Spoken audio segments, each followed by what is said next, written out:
on 105.3 New Orleans, where we discuss anything and everything beyond the scope of normal.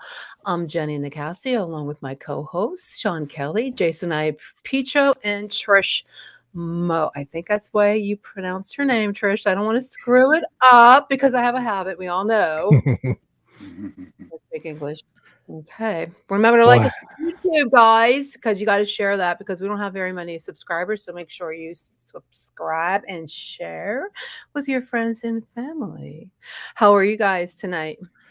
Oh, finer than frog's hair. Just What does that mean? Okay, because I don't understand what that means. You're gonna have to help me. There's somebody that's listening that'll get a giggle out of that. Yes, he Do will. frogs have hair? I don't know. It's Is that really a thing? fine. I don't know. I gotta ask him that question. Well, I do have a friend that's a frog, and we're very close. Oh, Oh, really? Yes, I saw him the other day. is it Kermit? And he's a big fat frog. He came back. He's my boyfriend. I'm just waiting for him to turn into a prince. Maybe We you gotta can kiss help him. me Did out you on kiss that, him? Trish. Did you kiss it? Did you kiss him? Right? No, Did you kiss know, him? I was thinking about it. I was, Try it. You might like it. Yeah, I was okay. I'll try. Well, no, I want you guys all to know that I took a nap. Yay. Amen. I did Amen. too. You did? I Amen. did. I need naps. I'm sorry. I feel rejuvenated. I don't know about you, Trish, but it makes me feel better. Who's It's been- excited it's for Torture storming Tuesday? here, so The naps are good. Naps are The only thing are. is you have to take a short nap. If you take anything more than I would say 45 minutes, and you're running into trouble because it feels Yeah. like you feel like crap later not on. me. I seen a meme the other day on Facebook. It said, anyone over 40 that's out past 9 o'clock 100% took a nap that day. No, I'm serious. so true. It's so true. I mean, I don't know how we used to do it where we would stay out. I don't know how I did that. It's Me like when neither. you just get up in the morning and you'd go out, you never come home until like, wee hours of the night. It's like, how did you do that? I- And you were doing other stuff that you weren't supposed to be doing. So I really don't know how that happened. Yeah. But I hope you guys had a Fourscore good and 10 years weekend. ago. Hey, thanks a lot. 4 scores and 7 years ago. I'm not that old. Oh my God. My weekend was good. Good. Taylor King, are you ghost hunters? Yes, we are. ghost yes, hunters. yes. Yes. Yes. Yes, we are. Well, I think we all are now. Trish is going to have to go. Well, she's going to have to fly over here, I guess. This is Oh. the Well, first I was time just to gonna our ask show. her. Well, thanks for coming on to Trish. check us out. Yes. Trish, how would you like to be an honorary Pittsburgh Paranormal Society investigator from Kansas? That would be amazing. Kansas You're chapter. in. You're in. You're in. So it's funny. Today, I was actually, I reached out to some of the local paranormal societies, and there's the various groups in my area, in the Topeka area, in the Northeast Kansas area, and none of them are doing anything right now. And I'm like, why? This is the best time. The veil is the thinnest in October, and there are so many places here that could be investigated. They're missing the opportunities. So Oh, It well, I is guess a good. I'll just go by October's the myself. best. Yeah, Yeah, it is. October. Yeah. Jason, we're going to have to go out to Kansas and kick some butt out there, buddy. Oh, Yeah. yes. There you go. Road trip. Yeah, maybe Yep. she'll There's no find place like home. those creepy monkeys that are that defying monkeys in Kansas. Was that the Wizard of Oz? Okay. Yeah. Yeah, it is. All right. Well, we have a lot to talk about. We'll catch up towards the end. We'll take a little break, but we have a lot to talk about tonight with our guests, and it's going to be a little different show than our normal show. So, I hope you guys are in, the mood to talk about God, because this is what we're going to talk about. We have a special guest on the show.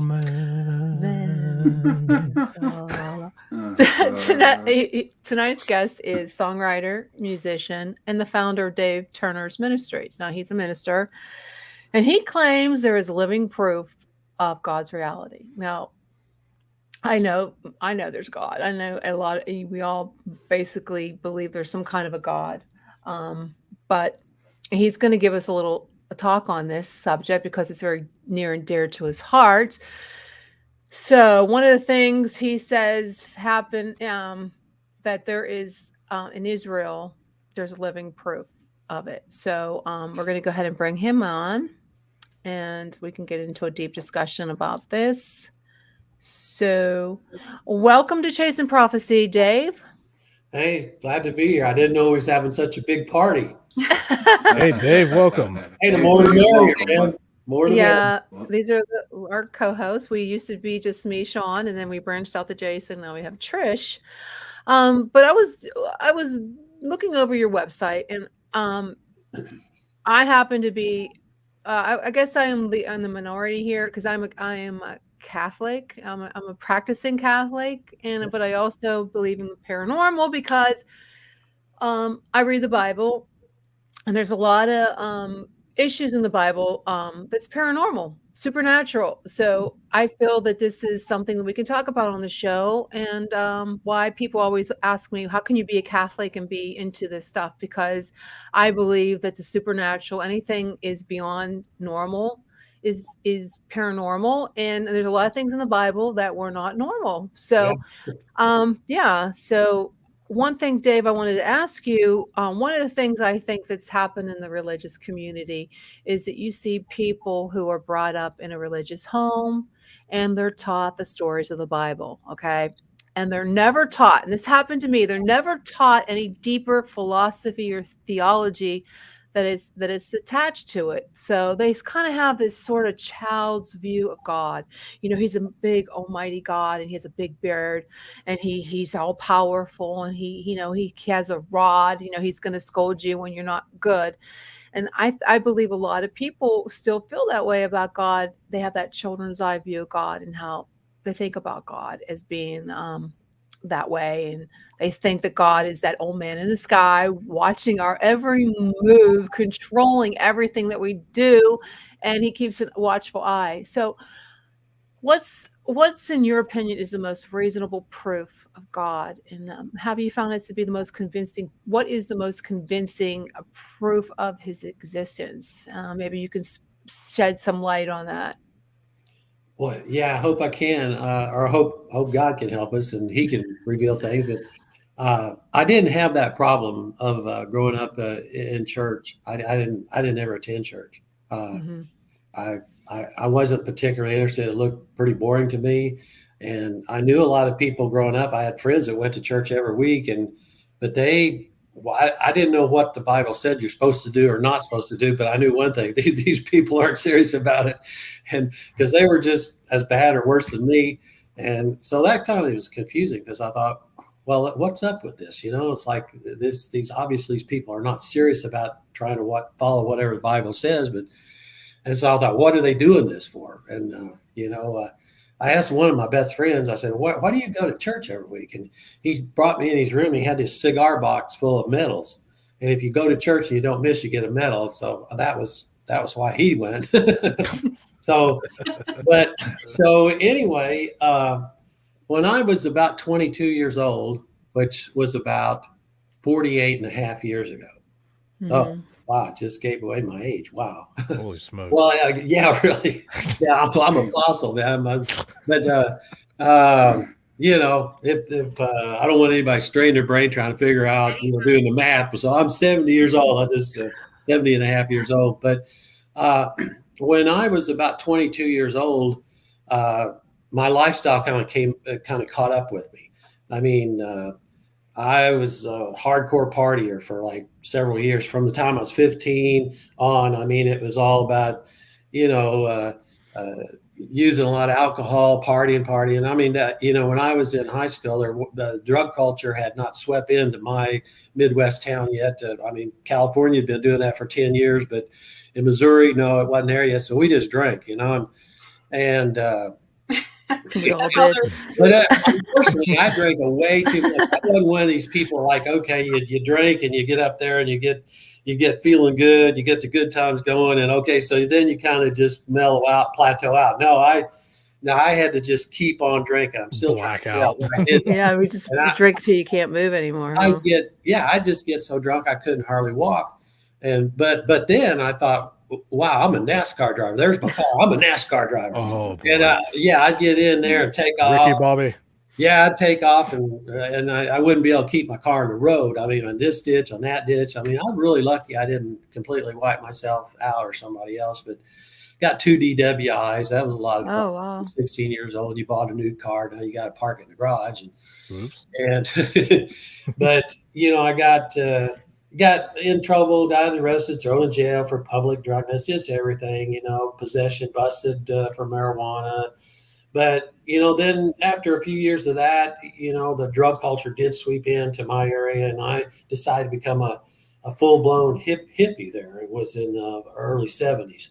So I let my hair grow down to my butt and beard and everything, and I grew my own pot out. Oh, good.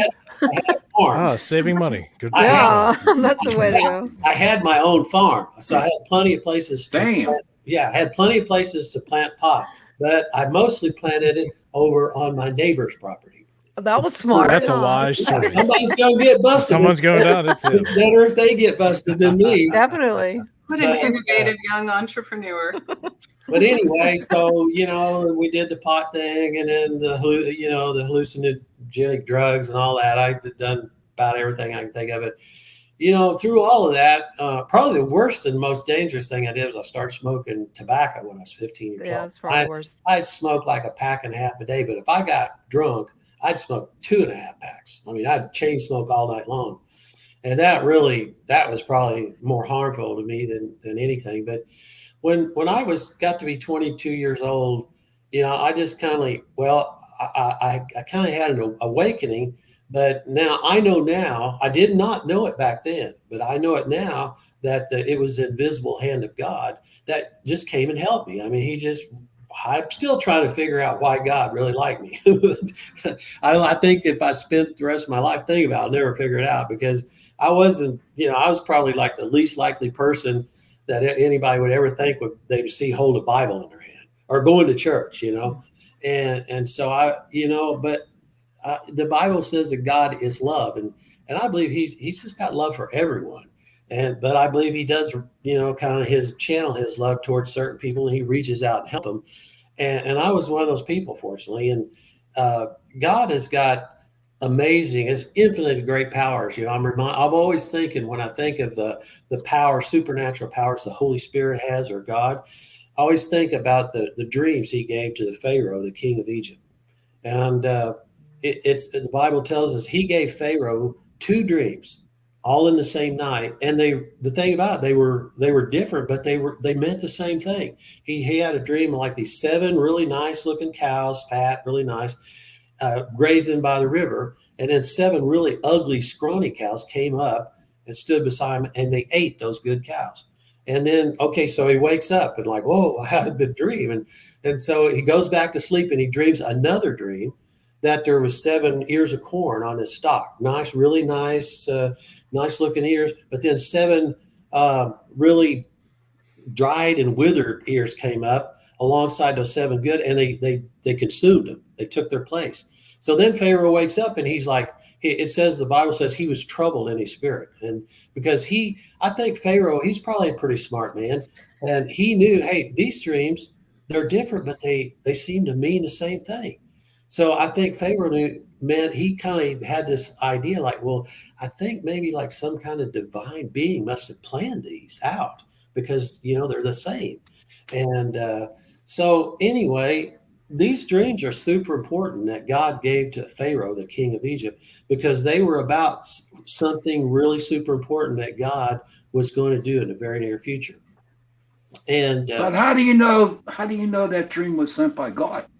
Well, okay, so it's kind of a long story, so I'll try to condense. No. There was a young Hebrew slave named Joseph, and he was the son of a man named Israel.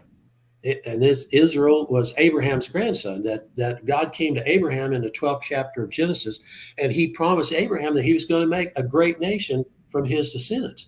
And he also promised that he was going to give a certain specific land to Abraham and his descendants, like forever. Like he was saying, this land will be your possession throughout all eternity. Well, okay, so The Bible tells us in chapter 35 of Genesis that the same Almighty God came to Abraham's grandson, whose name was Jacob. And but he came to Jacob and he said, I promise you, I'm going to do through your descendants what I promised your grandfather. I'm going to make a great nation from your sin. I'm going to give this land to you and to your offspring after you forever. And then God, at that same day, at that same time, God changed Jacob's name, Abraham's grandson's name, and he gave him the new name of Israel. He just said, basically, your name is Jacob. From now on, you're going to be called Israel. Well, this is the first time that the Bible actually reveals that the nation of Israel is this nation that God created from Abraham's descendants, like he promised he was going to do. Israel gets its name from Abraham's grandson, to whom he gave the name of Israel to. So God told Abraham in the beginning, said, your descendants will be held in a land where they're strangers for 400 years. And God said, at the end of that time, I'm going to deliver them and bring them out of this land where they're like in bondage. And I'm going to lead them and into this land that I promised to give you forever. So Joseph was one of Israel's sons. He was Abraham's great grandson. And God orchestrated, the Bible tells how God orchestrated a series of events. So Joseph was sold, he was taken down to the land of Egypt, and he was unfairly thrown into prison there. There's a lot of details. I mean, the Bible is real detailed, explicit about how all this happened. So we don't have time to talk about all that. But he was thrown into prison. Okay, so one night, God gave 2 dreams to 2 of Pharaoh's servants that happened to be in prison with Joseph. So Joseph interpreted those dreams. One of the men was restored to his service to Pharaoh. It was his cupbearer. So when Pharaoh had this dream, he tried to find everybody to tell him what these dreams meant. He couldn't find anybody. So finally, the guy that had been in prison with Joseph, that Joseph had interpreted his dream, stepped up to Pharaoh and said, hey, there's this young Hebrew slave in prison. And when me and your other servant was in prison, we had dreams, and he interpreted them then. And exactly what he said happened in 3 days' time. So Pharaoh's like, okay, bring him up, bring him up here. So Joseph was brought up out of prison and brought to stand before Pharaoh, the king of Egypt. And the Pharaoh said, well, hey, I've heard it said that when you hear a dream, you can interpret the meaning of it. And Joseph said, no, I don't have that ability. But the God that I serve might reveal to Pharaoh what he's dreamed, or he will reveal. So Pharaoh told Joseph his dreams, and then Joseph revealed to Pharaoh exactly what his dreams meant. But that ability did not come from Joseph having any kind of ability or gift to do this. It came from Almighty God. So God he has supernatural power to reveal things to people, like he revealed to Joseph exactly what Pharaoh's dreams meant. And he told Pharaoh, he said, God has given you these dreams to show you what he's about ready to do. So that's kind of an answer, to answer your question. How do you know? The Bible tells that Joseph told Pharaoh this. Well, these dreams were about God controlling the forces of nature for 14 years in a row. He brought 7 good years where the crops all produced abundantly. And then he brought 7 bad years where the crops totally failed, people run out of food, and there was a great famine that spread through the whole world. Well, this is all what God orchestrated. It is all what he had previously all planned. And so this was God's way of making so that the family of Israel, like Joseph's brothers, had to come all the way from Israel, where they live now, all the way down to Egypt to get food. So, when Joseph had interpreted his dream, that Pharaoh's dreams, I mean, Pharaoh was so impressed by his ability to know these dreams and all this wisdom, he made Joseph like the governor of the whole land of Egypt. Excuse me, I don't mean to interrupt you, but I just have let's get to the nitty gritty. Okay, so for people who don't know this, but you claim that you have proof that there's an existence of God in Israel. Right. What is that? I mean, other than hearsay or what people think they know. Okay. Yeah. You got to watch me. I get like chatty Cathy, just go on and on. It's okay. I haven't We'll even stop- taken we'll any, I stop haven't even you. taken any drugs or anything. Oh, we'll stop you. Sean will stop so you. in the 12th chapter of Genesis, it tells how God, Almighty God, came and made this great promise to Abraham that he was going to make a great nation from his descendants. He was going to give this land to them as an everlasting possession. Well, okay, so the Bible proves in many ways that the nation of Israel that's in our world today, and the nation of Israel existed from about 1450 BC until 70 80, about 70 years after Christ. The Romans came in, killed 500,000 people in the streets of Jerusalem, tore down their temple that King Herod had built, and the people had to run for their life. They run in all the different parts of the world. But they were a nation, established independent nation from about 1400, 1500 BC until 70 AD. Okay, so they became a nation. They were in exile for almost 1900 years, 1878 years. In 1948, they became a nation again. So we have the nation of Israel living today in this promised land. Okay, so the Bible proves in many irrefutable ways that the nation of Israel is the nation that God actually did create from Abraham's descendants like he promised. And one of the ways is what I just told you a while ago, is that God came and changed Jacob, or Abraham's grandson, and changed his name and gave him the new name of Israel. Okay, so this is where the nation of Israel gets its name. When the nation of Israel moved into the land of Egypt, God sent this drought or famine into the world. They had to come down to Egypt to get food. So Joseph had kind of saved the day, saved everyone's life. So Pharaoh said, okay, yeah, but bring your family on down. You want to bring them down? Take care. Good. You saved all of our life. So Joseph brought all of his family. There was 70 people in the family of Israel. They moved down into the land of Egypt. God kept them there for 400 years. And during that time, he multiplied them. I mean, the Bible tells the names of Israel's 12 sons. It even tells the names of his son's sons. Or so there were 70 people. It gives their name, each person's name. So they stayed in Egypt for 400 years, and during that time, God multiplied the family of Israel that moved. When they moved down, there were 70 people, and he made a nation out of the nation of Israel, up to like 2 million people. Okay, so that's the people that Moses led out of the land of Egypt. I mean, I know you've seen the 10 Commandments, the movie with Charlton Heston, right? And what is portrayed in that movie, all these miracles that the Almighty God worked, the reason this happened was God was leading his people, the nation of Israel, out of the land of Egypt. He delivered them by sending these devastating plagues against the land of Egypt. Finally, Pharaoh said, okay, I give up. You can go. So Moses led them out of Egypt.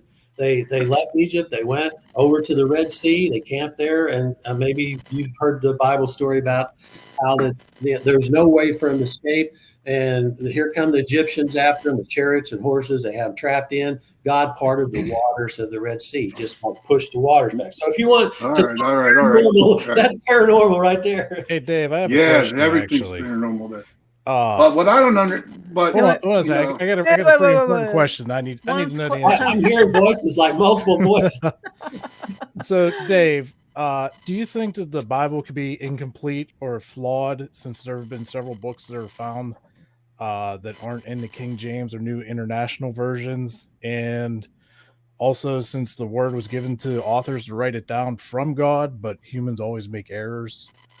So, well, I think humans do make errors a lot. So do you think that the Bible could be flawed or incomplete with all that information? Well, I tell you what my way is there's so many questions about the Bible, and well, is this inaccurate, or is there's so many things that you could think of, that but there's no answers to these things. So what I do is I just hold on to what I can see is real, that I know is real, and okay. I'll tell you what's not real. I'll tell you what's not real. Go ahead, keep talking. I'll come in. I mean, there's many ways that the Bible proves that the nation of Israel is this nation that God created. And so God did something. He did what he promised Abraham he was going to do. And the nation of Israel is right here in the world today. So the existence of Israel proves that God really did what he promised Abraham he's going to do. Now, God gave this specific land to Abraham and his descendants. It is the land of Israel. When Moses led the people, the nation of Israel, out of Egypt, right when he brought them to this promised land, he gave the geographical boundaries of the land that they were going to go in and possess. Okay. Moses, they didn't have GPS and all that back then. So Moses used natural boundaries. He said the western boundary is the Mediterranean Sea. And he said the eastern boundary is the Jordan River. Okay, there's only one piece of land that lies between the Jordan River and the Mediterranean Sea. The Jordan River runs from the Sea of Galilee down to the Salt Sea, the Dead Sea. That's the nation of Israel. That's the only nation or land there is there. But Moses also gave the northern and the southern boundaries, using like mountains and stuff like that. If you look at these boundaries are recorded in the book of Numbers, chapter 34, verse 1. If you look at those and you get out a map of Israel, you'll see the geographical boundaries that Moses wrote down in the book of Numbers are exactly the nation of Israel. And then there's this thing here, like when the Bible tells us when Abraham came into this land that God promised to give to him, it names the places that he came to. He first came to a place called Shechem. Then he went to a place called Bethel. Later on, he visited Beersheba. Okay, Beersheba is the 7th largest city in the land of Israel today. It's the 2nd in land area. But this place that the Bible names that Abraham came to are in the nation of Israel today. And where Abraham traveled was in this land that God gave to him. He went to a place called Haran.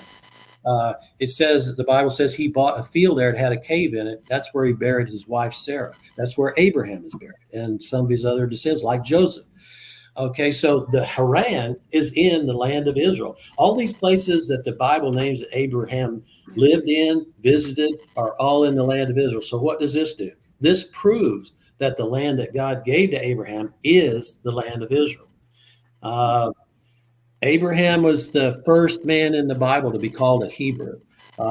When God sent Moses in to speak before Pharaoh, he says, the God of the Hebrews says, let my people go free. The God of the Hebrews. Abraham was a Hebrew. Okay.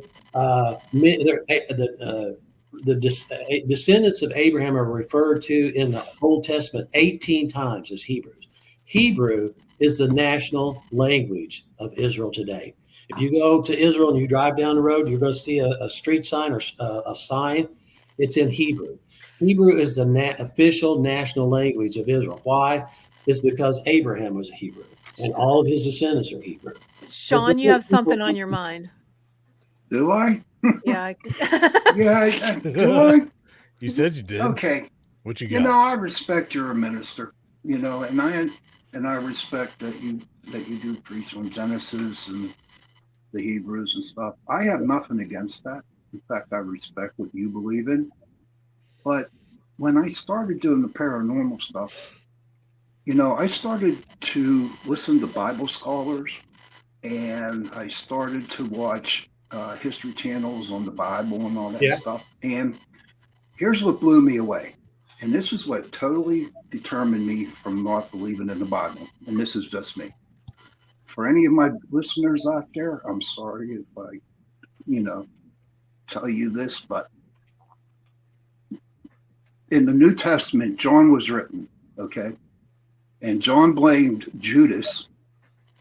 You know, the Bible blamed Judas for turning, you know, like snitching on God, on Jesus, right? Yeah. But here's the deal. John was written 96 years after Christ died. So how in the hell the guy who wrote that book, which I think was Moses, I'm not sure, but how can that guy who wrote the book of John 96 years later after Christ died, how can he blame Judas? Here's my theory. Okay, maybe I'm wrong. Maybe I'm taking it out of context or whatever. But I do believe that the Judeans are the ones that crucified Christ on the cross. No doubt. Right. Now, in order to throw Judas as a scapegoat and not blaming the Judeans, okay, if you look at Judeans and you look at the Judas, they match. And that's how Judas got the raw deal out of that in the Bible. So to me, when I found that out, okay, I don't put no faith in the Bible. I don't have no faith in Genesis because Moses wrote that book. you know. So that is how I feel about the Bible. So I have a hard time believing it. Think about it, right? How do you think about the Palestinians? Okay, how the Palestinians are furious because Israel, you know, the Jews got Israel in the middle of their own town, 1948, in their own country. How would you feel about that? You know, somebody coming in on your territory and, oh, God said it was okay. You know, don't get me wrong. I believe in God. Okay. Yeah. I have a hard time believing in Jesus Christ. And that's for me. Okay. And I've been sober for 31 years. Okay. And God has saved my life. But I think there's only one book in the Bible that I truly go by, and that's the book of Job. Okay. Because I relate myself to Job. But with every other story in there, not putting St. Thomas in, not putting the book of Mary Magdalene in, not putting in, it was all put in the Bible so people could go the Christianity way. Now, St. Thomas, right? The book of Thomas, Thomas didn't believe in going to a four-wall building and pray with other people for God to love him. Thomas believed that he can go anywhere out there, sit down and talk to God, and God will still love him. You know what I mean? Was that one of the lost books? Yeah, it is. Mary Magdalene. There was a couple other ones that weren't put in there because it didn't fit the Christianity part of the book. Right. You know, so whenever Christianity went over into England, Wales, and Ireland, okay, they wanted to stop people believing in paganism.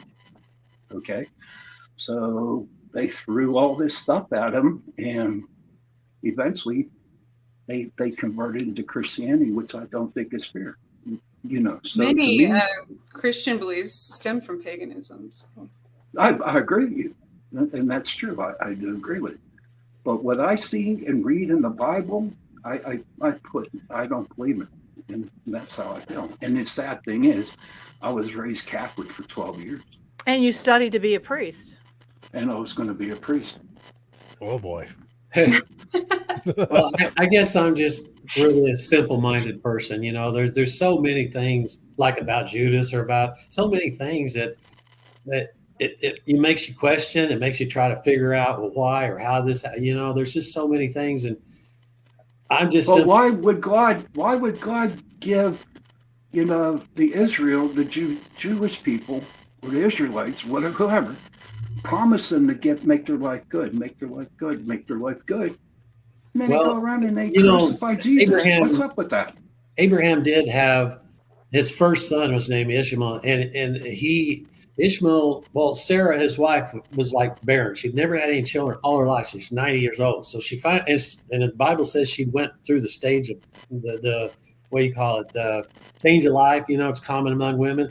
So it's kind of like, she'd been barren her whole life. She's 90 years old. Plus she went through menopause or whatever. So her reproductive system totally shut down. So I think she gave up. You know, she's like, okay, I'm never going to have any children. So she gave her Egyptian handmaiden or servant girl to Abraham so he could have a child by her. And I guess Sarah, just like, she's desperate. She's like, well, this is the only thing I can do. You know, maybe if she has a baby and you know, maybe that'll kind of be mine. I mean, she's desperate. And so that was Abraham's firstborn child was Ishmael. And then, you know, God worked a miracle. I mean, he told Abraham, like, okay, in 1 year's time, he told this to Sarah and Abraham, you're going to have a child. Okay, can you imagine what this 90-year-old woman had never had any children all her life and had gone through the change of life, thought when God said in 1 year's time, you're going to have a child? She cracked up. She cracked up. She was back in her tent and she started cracking up. Abraham laughed. He was 100 years old. And because this is impossible. But in 1 year's time, they had a child and they named him Isaac.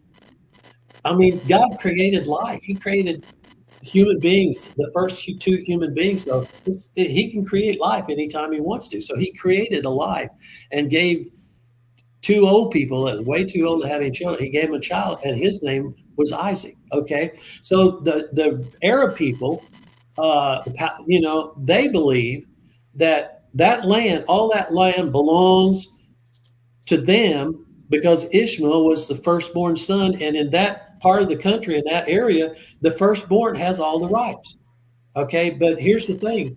God has the divine and sovereign right to veto whatever he wants to veto. The creator of the world, the creator of the universe, the creator of life, he chose that he's going to fulfill the promise he made to Abraham, not through Ishmael, his firstborn, but through Isaac. And Isaac had Jacob, or Jacob and Esau. He had twins, in which God changed Jacob's name into Israel. So this is what God planned. This is what he chose to do. And the Bible makes it very well known. It comes right out and says that God says, I chose to fulfill these promises and give this land through Isaac's descendants. Okay, the thing is, the Arab people are not willing to accept this. Yeah. The sad thing about it is the Arab people believe in the God of Abraham. They do. They believe in the God of Abraham. They just call him by a different name. They call him Allah, but they do not believe that God they think that land belongs to Ishmael. But when the Bible makes it clear that God says, I'm going to give it to Isaac's descendants. So the war's on. It's on, and it's always been on, and it probably will always be on. But that's what the controversy is about. And I don't know if there is a fix to it. I mean, I think it's just going to keep on going. But it is kind of sad because there is the tendency for a lot of people to. I mean, that was a tradition at the time. The firstborn has the first rights to everything and owns everything. So anyway, that's just something me and you's not going to fix. It's just the way it's happened, and there's always been war there, and probably always will be. But I'm just simple-minded, man. I mean, there's so many things that you could question or wonder about, and could cause you to doubt and everything. But I just, back at that time, I mean, I needed a fix to change my life. I needed a fix really bad. I mean, I was going to wipe out. My oldest brother came to me when I was crashing over these people's house on this multi-day party binge, and he looked me up. He come and looked me up, and I was about 22 years old there. Everybody said, "Hey, your brother's here. Your brother's here." So I went out, and he said, "Hey, I come to talk to you, Dave. Can we go outside and talk?" And I said, "Yeah." So we went out by his car. And he looked at me and he said, "Well, here's why I came today." He said, "Have you looked in a mirror lately?" And he said, "Man, me and your whole family, we're really, really worried about you. We're concerned because you don't look good. And we're thinking if you keep going down this road you're on, you might not be around too much longer." I'm telling you, people, I felt sick. I mean, I pushed my mind and my body just way too hard. You can only beat yourself up so much. Your body's going to say, "I give up." And so I was pushed to a really dangerous position. I was in a life-threatening situation. And that's when God came and lended me a helping hand. And I thank God for that. But, since I was desperate to try to find a way to change my life, but I couldn't see any way to change my life. I mean, I tried to think of different ways. I'm like, I don't think any of this is going to work. And that's when God helped me to get interested in the Bible. Okay. So that became like my only hope. And so I followed that hope, and I started reading the Bible about Jesus. And then I came to the place where I realized, man, I just don't have enough faith to make anything happen. I couldn't even pray to God because I just, I thought my faith, I felt like, well, God might be real, but I didn't know in any real way that he was real. So that's when I think God helped me to see that, well, I need to find proof. I need to find some kind of. Okay, so let's get to the proof, because I know a lot of people in the audience are listening today. That's why they tuned in. They want to know what the proof is of God existed. Now, I could just say, yeah, I believe, because that's what I believe. Yeah, I believe there is God because that's my theology. That's what I believe. Yeah. My mantra, whatever. But there's people out there want to know. You said you have proof of God's existence, and that's what Sean wants to know. What is your proof? Well, yeah, that the nation of Israel, the existence of nation of Israel. I know you. Excuse me. You keep saying the nation of Israel, but people don't understand. Well, what does that have to do with the proof of God's existence? Well, because God came to Abraham. It records how God came to Abraham, and he promised. Actually, it says he swore an oath. More. Okay, so you're saying this because what Abraham was told and what he believed to be God's coming to him. So that is the proof of God is God promised that he would make a nation from his descendants and give this land to him. So the nation of Israel is that nation. I mean, the Bible proves this that many times over in like irrefutable ways. Trish, excuse me, Trish, you seem like you're like looking at that screen and you want to say something. What do you think? I was just thinking, well, that's kind of like, you could say that about many nations, like the U.S. We're one nation under God. There's, which was also based on the beliefs of our, founding fathers. But that's not really, that wasn't really proof, I guess. Like Jenny's saying, it wasn't, it was, they brought those beliefs from other countries as well when they settled here. So, another thing I was going to say, it's interesting because I go a lot by names and their meanings, that the name Jacob can be associated with a deceiver, the great deceiver. Yeah. And Israel is, the meaning of that name is wrestles with God. So the fact that the name was changed, the saying, what's in a name? Well, there's a lot in a name. It's also interesting. I looked up Ishmael, and that's the meaning behind that one is God listens. So yeah. Well, actually, the first time God actually gave Jacob the name Israel was when he came back from where he got his wives. He came back and where he camped out. He actually says he wrestled with an angel all night long. And so at the end of that time, the next morning, the angel gave Jacob that name. And that's the very first time that his name was called Israel. So, he wrestles with God. That's, I guess, why he got that name. But, I mean, one thing comes to my mind. There's so many ways that the Bible proves that the nation is the nation God created from Abraham's descendants, as he promised he would do.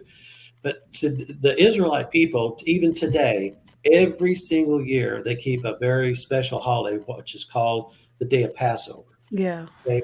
The reason they do this is because the 10th plague, God sent 10 plagues against the land of Egypt. So they would set the nation of Israel or God's people free. The 10th plague was the most severe. I mean, and in the 10th plague, death came to all the firstborn throughout the whole entire land of Egypt, even among their animals. Okay, so God saved the nation of Israel. He told them the night before, or that going into that night, he said, kill a lamb, take its blood and paint it around the doorpost, all the way around the doors of your house. So when death passes through the land of Egypt and all the firstborn in Egypt die, it'll pass over you because of blood. So they did what Moses, God spoke that to Moses. Moses told the people obeyed, they did it. And so not one single Israelite died, but the firstborn of everyone throughout the land of Egypt died, including the firstborn of Pharaoh's son. And so after this happened, Moses commanded the nation of Israel to every year to keep this day as a holy day, as a holy day. So it's called the Day of Passover. And even when the nation of Israel was, exiled around all the world, they kept this Passover every year, and they still do it today. Well, this is the day that Moses commanded them back when he led, when they were being delivered from the land of Egypt. Moses commanded them to keep this every year. That's that for 1900 years almost that we're in exile. They kept it every year. They keep it every year today. Okay, so this shows that these people, this has been passed down from generation to generation for 2,000 years almost. This shows that these people are the descendants that Moses led out of Egypt because they keep this day of Passover every year. And it's like bigger than Christmas to us. And Moses is the one that incorporated that and told them to do it. They've done that every year. So there's a lot of things like this that you just kind of gotta, take what's obvious. Yeah. The Bible, reveals in many ways so God did, the proof of God is that he did what he promised Abraham. Yeah, he did. It And happened. So And I here's a agree with question. you. And I agree So- with you And 100%. it is, I mean, it's so I got important for people. one I got to ask about this. The belief of God is enough for millions of people, and we know that, and that is awesome. But if we're talking about changing the hearts and minds of people that are non-believers, they're looking for Physical actual proof. evidence other than just reading the Bible, because a lot of people, it was written by man, Yeah. through God, through man, but it's been Through translation, it was changed, Jason. You're times, right. especially like in old times, like someone was talking about the times of the Crusaders. A lot of books were altered to suppress any beliefs in the Christian church, Mhm. From the hierarchy and stuff like that. But it's the non-believers, Mhm. that what they want to see the proof that yes, this is real, other than just going off what the Bible has to say. Yeah. Yeah. And one of Kinda our like- comments is asking too. Joni is asking, okay, so what's the physical proof? I mean, you kind of think about it like a paranormal, kind of sense. A lot of people believe in ghosts and spirits, and a lot of people don't. But when you could show the actual proof, like, look what we caught, this is real, this is actual stuff, then it's able to change minds into seeing that side of things. It's the people that they want to see the actual, like, what do we have, to show. Well, it's true. I mean, to come to God, you have to have faith. You have to believe that he is. You have to have faith. I mean, the Bible makes that clear. And, that's the way, discovering that the nation of Israel is proof of God's reality. That's what brought faith to me. I mean, when I first turned and tried to search for proof, I wanted to try to find something that's existing in the world that I could see that is the result of something real important the Bible says has happened. And that's what I found. I mean, I know now that God led me to that.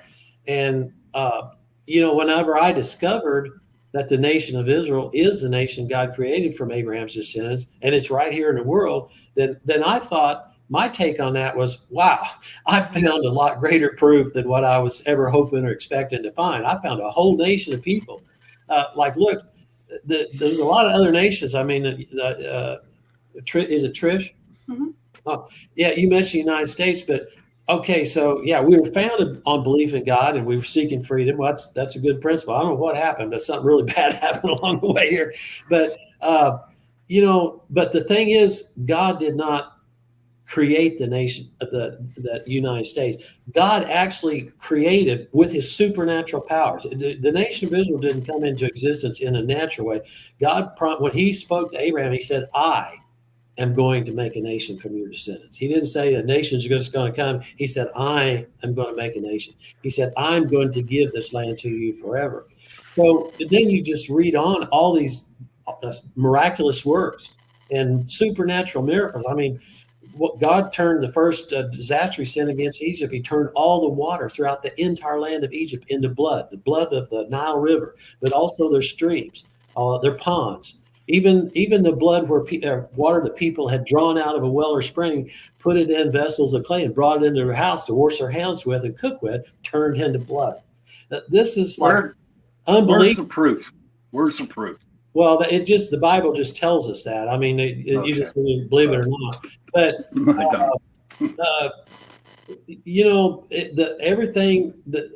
God brought the nation of Israel into existence by the working of his supernatural powers. Okay, that's the only nation that God has ever created himself exclusively by his supernatural power. Only nation. And the nation of Israel, like, it's just super important. I mean, actually, God gave his laws. He came down on Mount Sinai and gave the 10 commandments to the nation of Israel. Okay, well, that's gone out to all the world. Mm-hmm. That's our backbone of our morals and our laws. God gave the Bible to the whole world through the nation of Israel. The people of the descendants of Abraham wrote the entire Bible. Apostle Paul wrote 2/3 of the New Testament. He was an Israelite. God brought Jesus into this world through the nation of Israel. He was born, his earthly mother and father was descendants of Abraham. Jesus lived there. He was born there. He grew up there. He worked all of his miracles. He died on a cross in the land of Israel. he made the way of salvation through the nation of Israel.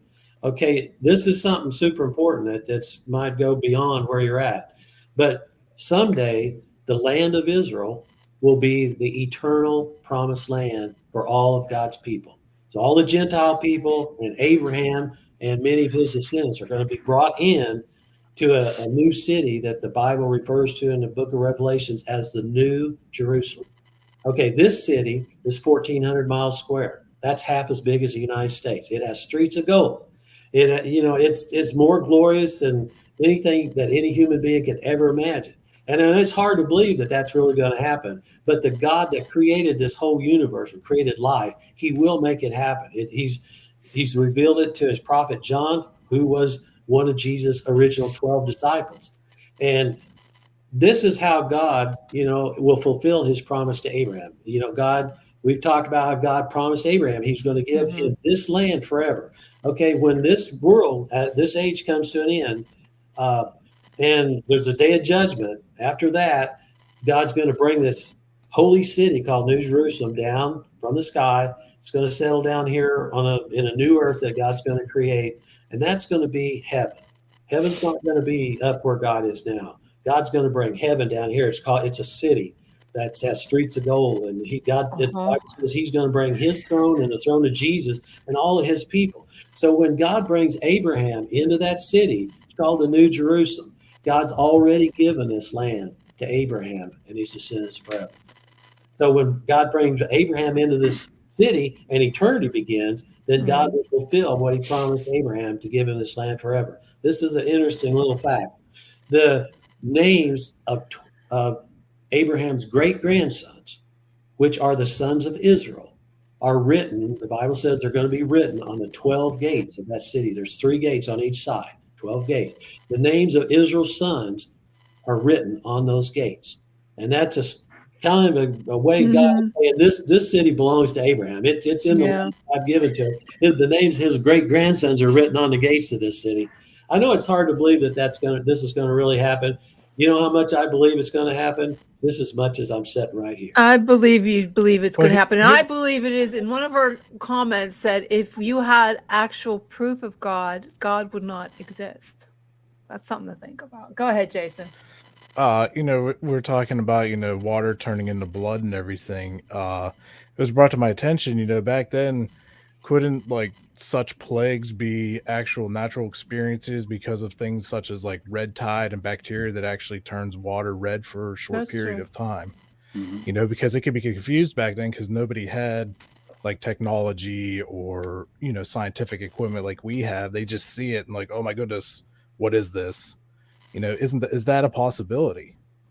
I think so. I mean, I think there's things that could happen.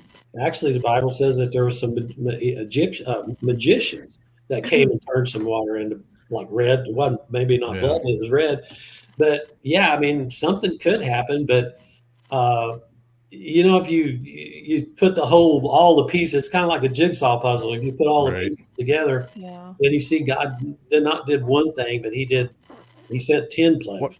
What about the Bible doesn't say anything about dinosaurs or anything like that, but they existed, they did talk about dragons in the Bible, in the Old Testament. I just read it because I read the Bible every day. And I know that's kind of strange because I'm in the part paranormal, but I was just reading. I said, wow, they had dragons in the Bible. There might have been dinosaurs. We don't know.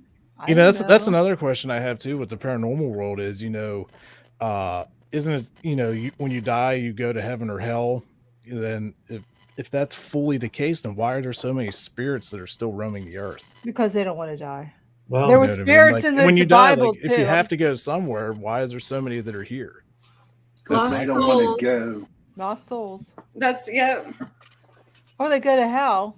Well, I know that the Bible tells us there. The Apostle Paul said that we wrestle not against flesh and bones or flesh, but spiritual powers in high places. Yep. So, I mean, there are evil forces in this world. I mean, the Bible tells us that Satan got kicked out of heaven. He rebelled against God. He wanted to be higher. Just like God. He led a third of the heaven's angels to revolt or rebel, and they got kicked out. So they're here on earth, and they're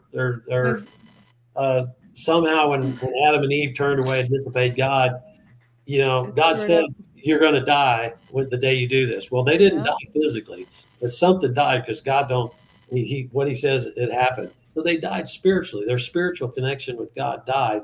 And somehow they got opened up. They became vulnerable to influence from the evil forces. And I mean, these evil forces, I believe they probably do have a body, but they choose not to make themselves seen. No. They can effectively destroy humanity working in an unseen way, but they are spiritual powers that are the spiritual powers of the evil forces are just as real as the spirit of God. And that's where we're going to How, leave it for right now, because we have to take a break, because this episode was sponsored by Ohio Hauntings. I have to play pause them, for the okay? cause. Go for it. Gotta play.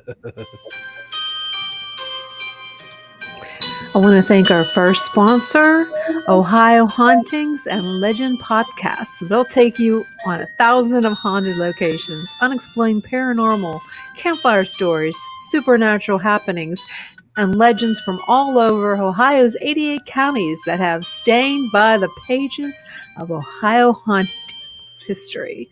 Stories that have haunted our society, tales that have gripped towns and cities across Ohio for centuries as true events. Many of these episodes are genuine, others are legend or hearsay. Their motto is believe those that can choose or believe in none. It's your choice. Just get comfortable, sit back, dim the lights, and listen. Okay, so let's start. We're going to switch gears a little bit before we call it a night with David. We are going to switch gears, and I want to know, okay, so if you believe in this, oh my God, I can't get rid of this now. Okay, there we go. That was better. Okay, so we're going to switch gears, because I see the comments and I see that we're going back to, about the unfinished business people have. That's why they're spirits. Well, I got a question about that. Go ahead. This is just real quick. We're talking about, people, spirits on earth because of unfinished business and stuff like that. Then why are there so many children's spirits that are still here? Because, they're revered in the Bible as innocent. It's evil spirits. Yeah, I could see that. That makes total sense, because they can't, they can roam the earth and all that, but they're like, children are innocent. Like, why is God allow their spirits to just be lost on the earth? Are you asking me that? Anybody. I'd like to know. I'll pass that on to somebody. Well, because the spirit, you mean, why know. is there so many young spirits that Yeah. Like children's spirits, Well, like children I'll are tell you, innocent, and Here's what I think about that situation is that when they do die, okay, they're by themselves. They don't know what to do. They don't know where to go. but why does God let them stay here? Like, why doesn't he take them because they're innocent to Right. heaven? He lets these children stay here and suffer or be lost. That doesn't make any Because sense. when you die, okay, even though your spirit leaves your body. Okay, well, I Yeah, have but to we're be talking the about devil's kids. advocate. How do you know that they're really children's spirits? I was about to say that there are so many demonic entities that would portray themselves as children because they are innocent. True. So Right. that would be an easy, that would play on an adult's vulnerability as well. And that's Yeah. what I mean, said. that's a high possibility, but we have been on investigations and have contacted and caught Yes. EVPs of actual children voices Yeah, but that's what responding to specific questions. the demonic presence is imitating a child. But I'm there. What is that? What do you have to say? I also think that they, it depends on the nature of how the person or the child died. If it was something really dramatic or traumatic, then that would be the same with an adult as well, because it's the energy of what happened. So, Exactly. a lot of more spiritual people opposed to the religious side believe that our spirits live on forever. So it wouldn't, it might come off, the child spirit might come across to you all as a child, but that child's soul might be, hundreds of years old for that matter. So But A lot of variables. I can't imagine God leaving children here. I don't know. And I don't I mean, know either. I mean, I've catching been in the evidence of stuff business. that's not malicious. Dave's wondering, why am I here on this show? No, it's all right. Mediums I have thought at least spoken to somebody kids and would stuff. ask me, like, what was this picture behind me? You know, that not like one of you guys asked me, like, wow, what is that? You know, What is that picture? What is that? well, What is okay, I'm glad you asked. I'll try to move out of the way. No, I can't get out of the way. That's a picture of the nation of Israel when Moses had led them out of Egypt, and they went on a 40-year camping trip. 40 years. They camped in the desert. They lived in tents, and God instructed, when God gave Moses the 10 Commandments, he instructed him to build this portable tabernacle, kind of like church. And so he did. And it had different compartments, but on the inside it had what they called the Holy of Holies, and that's where they kept the Ark of the Covenant. And I'm sure you know what the Ark of the Covenant, because you watch Raiders or whatever, and search the Ark. But it actually was real. It was a wooden chest that was overlaid with gold, and they put the 10 Commandments, the tablets of stone that God actually wrote his laws on, inside that. And God regarded that as most holy. and during their 40-year camping trip, God provided a supernatural food for the children of Israel. Every day they went out and they gathered up on the ground. They must have been big enough to pick up. It's like wafers. They called it manna. And it's spoiled overnight, so they couldn't keep it. But they took a bowl of that manna and put it in the Ark of Covenant, and it stayed for years and years and years, because supernatural God. But anyway, I seen that picture one day, and I just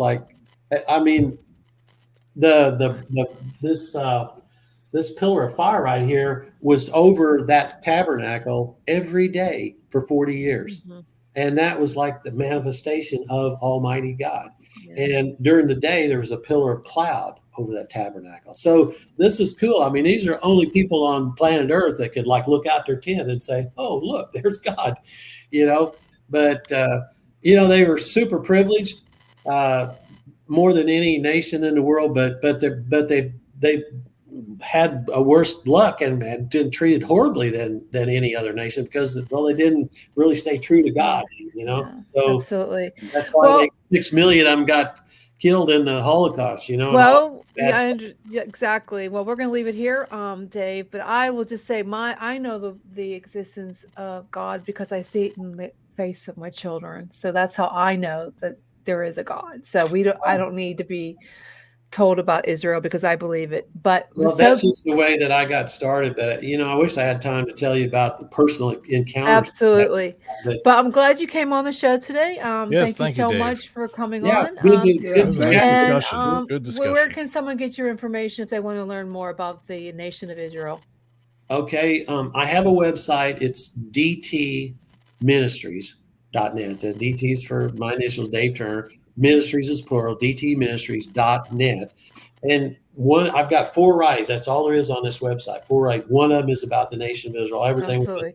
I will definitely check it out. But thank you so much. Enjoy the evening. And thanks again for coming on Chasing Prophecy. We really appreciate it. You have a great evening. You too. Thank you, Dave. Well, that was interesting. Not what I was hoping. He was going to give us some solid. I wanted to talk to him more about the shroud. If that's really Jesus, but I don't think he would go there. So I'm glad we had him on the show.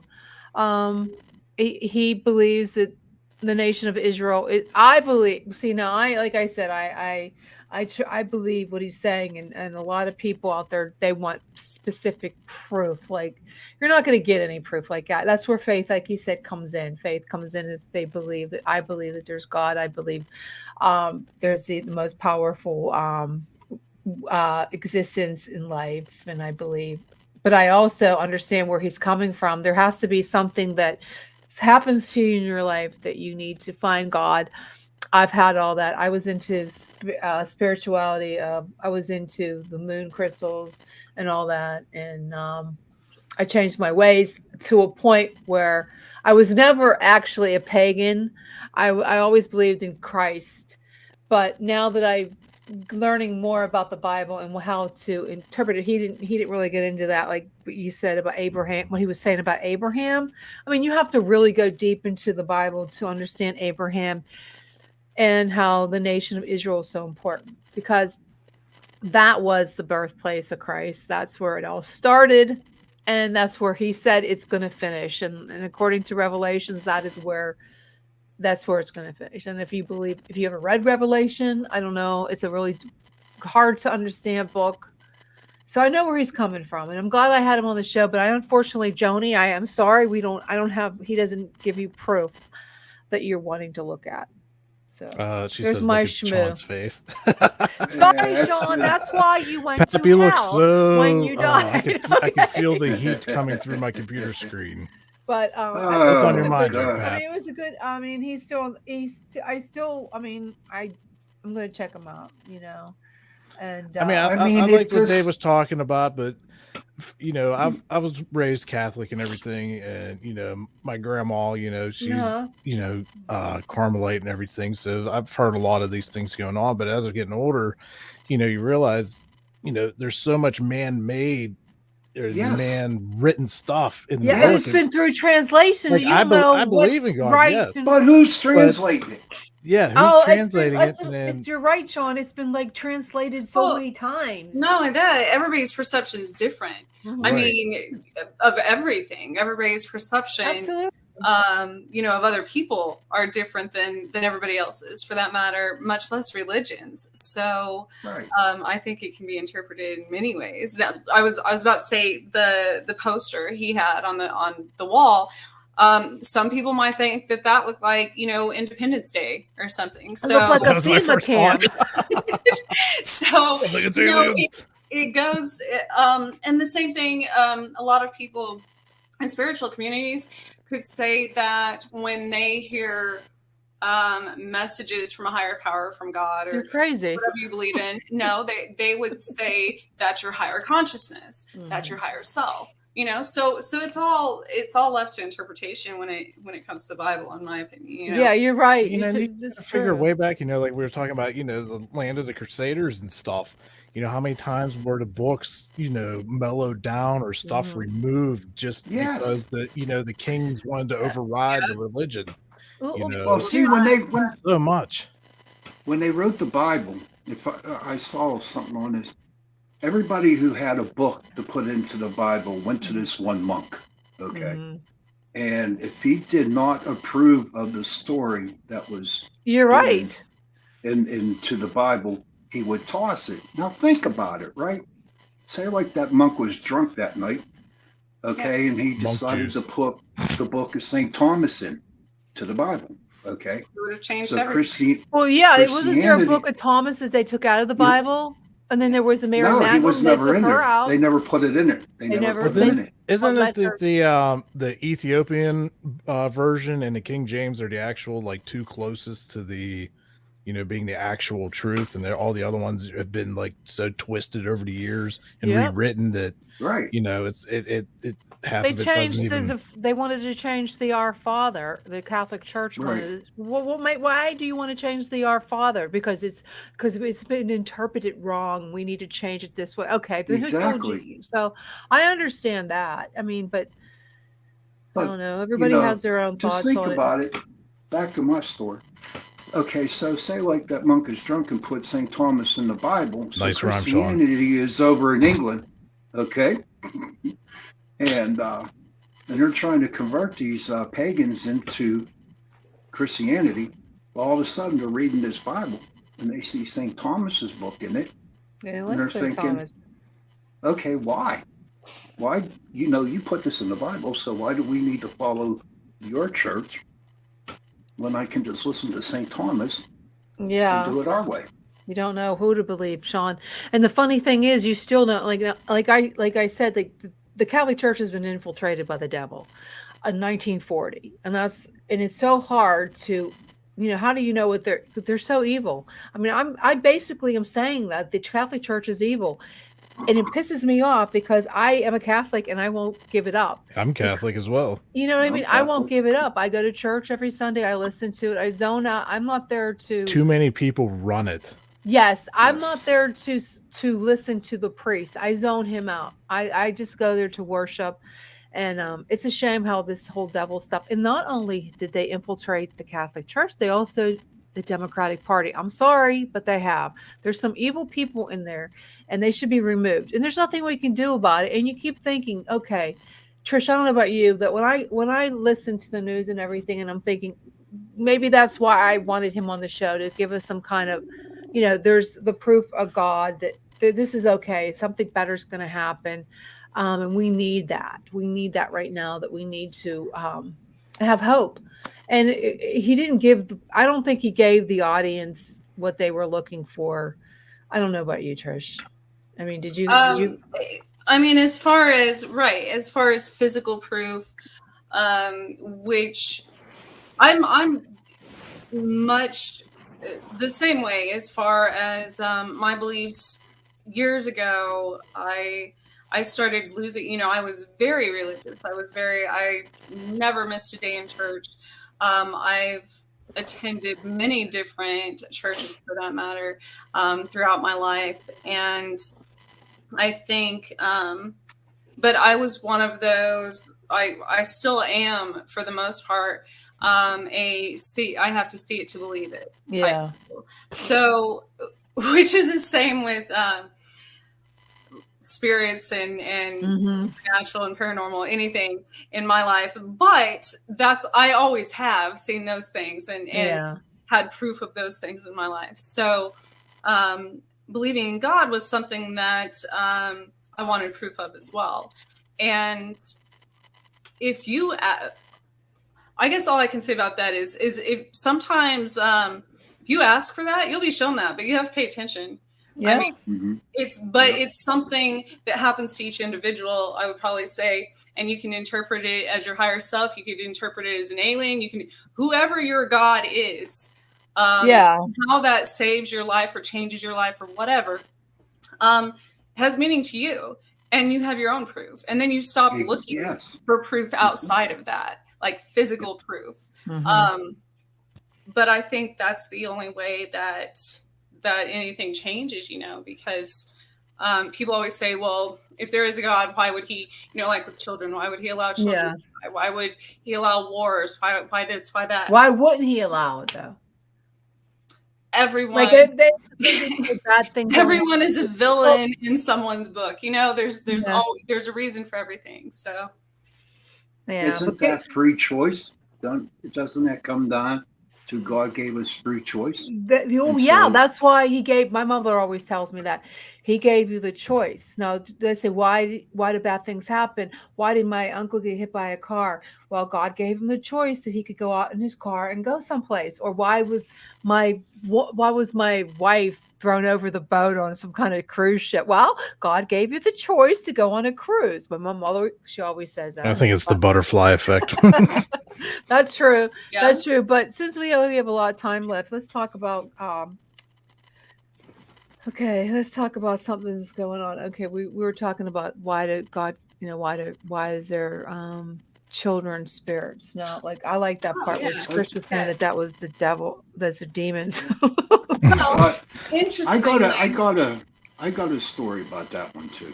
Okay. When I was before Jason got into the group, we did an investigation over in Green Tree, and there was a little girl ghost spirit there, and right outside the house there was a road, and she got killed there.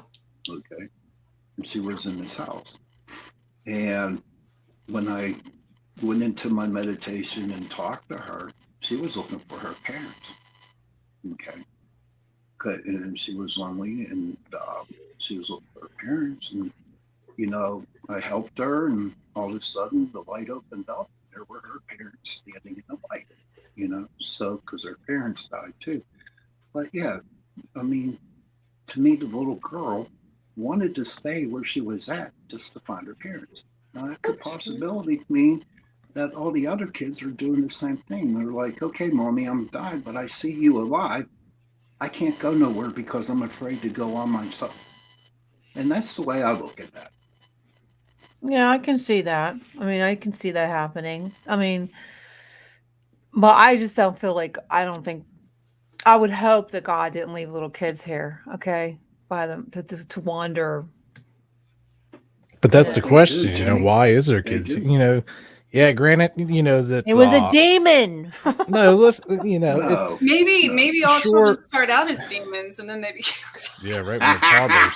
Yeah, I could see my kids being a demon. But think about it, if there's children's spirits and if say it is actually a demon disguised as a children's spirit, they have malicious intent.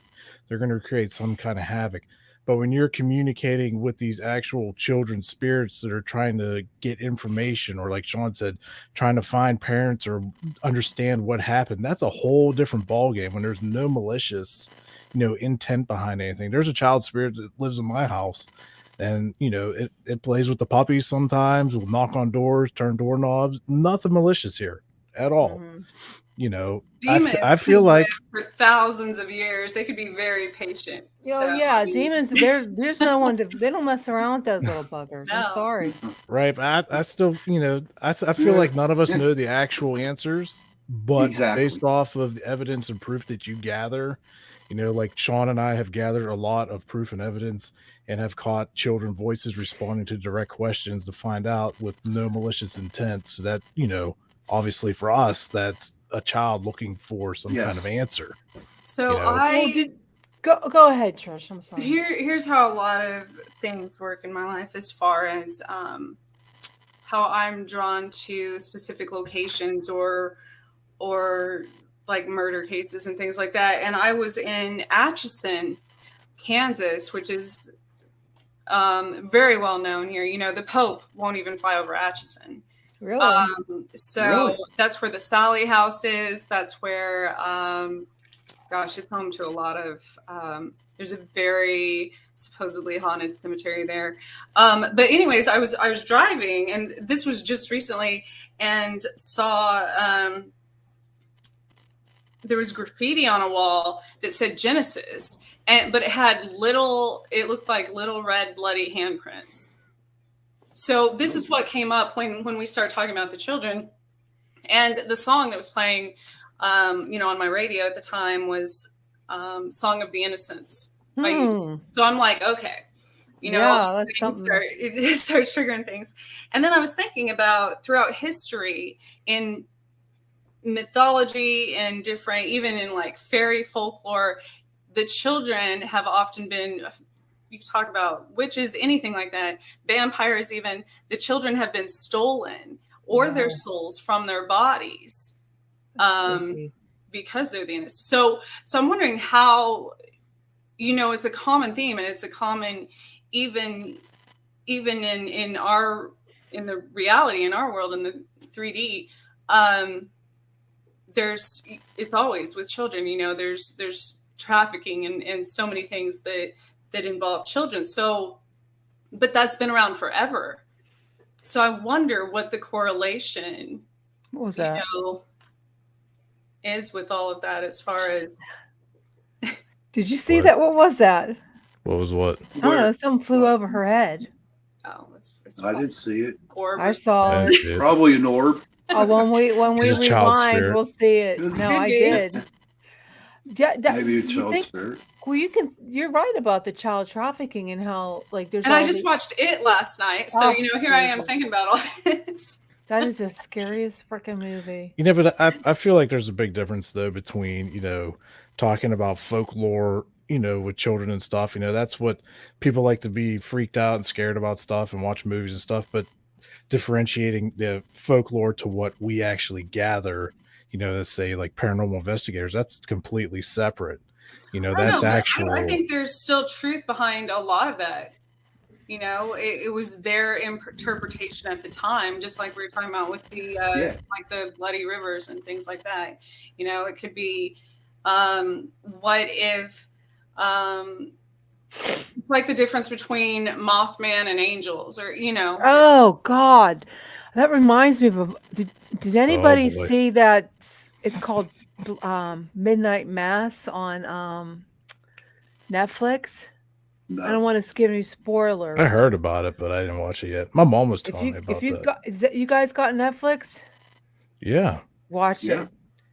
Then we can talk about what she just talked about the Hey, Trish, there Mothman. is a fly going from Is your it a camera. fly? Because I thought It's maybe a it was an fly. alien.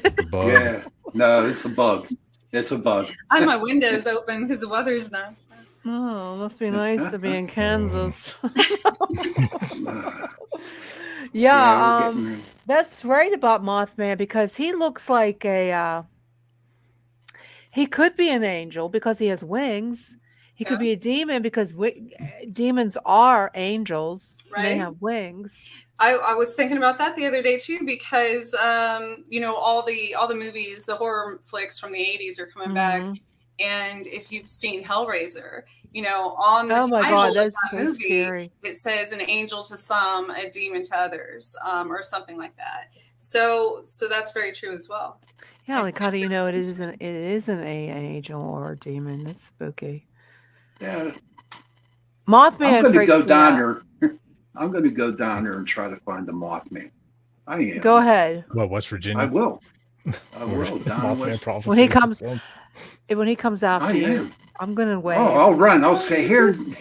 I say, come on, take me. I'm going to take a I selfie hope with he you, comes Pick to you baby. up. visit What are you you talking tonight. about? I'd That's say taking this selfie enough. Say, look, oh Jenny, my here's the God. Mothman. All Well, right. you know what? If you ever watch that show Evil, I mean, that scares the shit out of me. I'm sorry. That I- show is not I'm- scary at all. Oh, yes, it is. Oh my Season God. 2 is. Do you watch in season 2? I watched it Oh a while my ago. God. Yeah. I think because they're not. It's a streaming site now. It's not like CBS anymore, and they really went over top. They went. I have no idea what they're doing now. Oh, so they unedited the show. Well, it's like more like rated R. Okay. It's not like on CBS they couldn't get away with that stuff, and Mhm. there's a lot of creepy Here's shows. one for you, Jenny. So you're all about the Mothman, his movie or whatever. But do you think that maybe the Mothman is a hybrid of an alien and a bat? Absolutely. Yeah. There you Yeah. go. Don't make fun of Ooh. aliens, okay? I'm I'm just sorry. asking if you think the Mothman could be a hybrid, an alien and a bat doing their thing. No, And then now the Mothman's here flying around coming to get you. no, I believe that I believe there was, how I feel about Roswell. I mean, I believe that Yep. they are little creatures that they had there. I totally believe that. And I think they're still alive. I don't know. They're the kind of aliens that don't age, maybe. I don't know. So it's But I funny. think Carlsbad Caverns is close. Well, gosh, I want to say it's probably 100 miles from Roswell, but the caves, and they have the flight of the bats at sunset at night. I mean, it's they fly the bats. amazing. That'd be something to There's see. thousands of bats. Bats. That's getting back to vampires. Mhm. No, I think I'm not gonna. I don't want to give anybody spoilers, so I can't talk about Midnight Oh, Mass. just drop the bomb. No, I don't want to spoil it for anybody who's watching it because it's a really good story, but it gets it's Here's a not question to you, bats and Trish. vampires. Here's a question to Trish. Trish, do you believe there are vampires out there? I believe that. Well, I have two theories behind that. One is especially I'm a redhead, and so obviously the sun burns my You better stay inside. right. So back to interpretation. Maybe back in beginning of time when people started. For the ones that that couldn't go out in the sun and that were anemic and lacked iron and stuff, maybe that's how that could, like, actual people. We don't have fangs or like suck blood or whatever, but maybe that's where these figured, I guess, imaginary or maybe realistic. I don't know. There's probably people that drink blood out there, but and then there's certain people that are more sensitive to the energy of the moon. Werewolves. Mhm. Like, it's not Mhm. like a group of people that literally turn into a wolf or whatever. It's just their behavior changes and they're more aggressive and such around a full moon. So that's one theory. The other theory is, yes, that there are aliens that use humans as resources and do take certain people's blood and do come through, you know, that back in the day that could have been interpreted as coming through people's window and stealing their blood. Yes, absolutely. Okay. Mhm. Yeah, you're right about that. There is such a thing. There is a disease that is called XP, xeroderma pig, pigmentism, that actually does that. That people go out and suddenly burn. And you're right. That probably could happen. Right. And Did anybody see the documentary that was on a while ago about the group of people that thinks they're actually vampires, No. and they No. actually practice like drinking each other's blood like vampires do, and it Well, was you know, you really can get sick and die from drinking show. blood. Yeah, but they've actually been doing it so long that they've become like Got kind of immune to dependent it. on it. So if Mhm. they don't, they got sick. It was an interesting documentary. I forget. I don't know if it was on Netflix or one of those other shows. That was a while ago. I saw that. You know, we're talking Yeah, about this. that's. Think Well, about it. and I'd rather actually drink carnation breakfast. Essential Light Start. And I want to thank well played. Carnation for sponsoring this episode. Yeah, it's 150 calories. I think this would probably be better than drinking blood. I mean, if you're in lack of Mhm. some essential vitamins, it has a lot of vitamins. So I want to shout out to Carnation for thank you for sponsoring Yeah, this thank you, the second Carnation. episode Yes, of thank you, Carnation. the second hour of our show. So Anyways, what about Nova, the New Orleans Vampire Association? well, yeah, these people actually believe that they are vampires. No, they Yeah, they have a seriously think. hierarchy, and you got to be invited and everything. Yeah, they. Do you ever watch what we do in the shadows? What do you do in the shadows, No, Jenny? that's no. It's a silly sitcom on FX about there's a couple, there's a female and a man. They're a couple husband and wife vampire, and then there's their familiar who's now their bodyguard, and then we have the big honcho count. It's hysterical, and it's only like a half an hour, I believe. But it's worth it. So if you have cable, you can watch it on demand. Not that I'm getting they're not our sponsor, but I love them. They're hysterical. But no, there are vampires and the Novus they have a hierarchy, just like in the show that they have a hierarchy, and there's an organization, sort of like on Twilight. Remember that?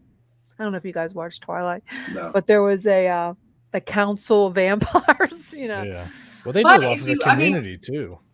If you go back, speaking on religion and people drinking blood, well, there's, you know. Yeah, Catholics drink blood.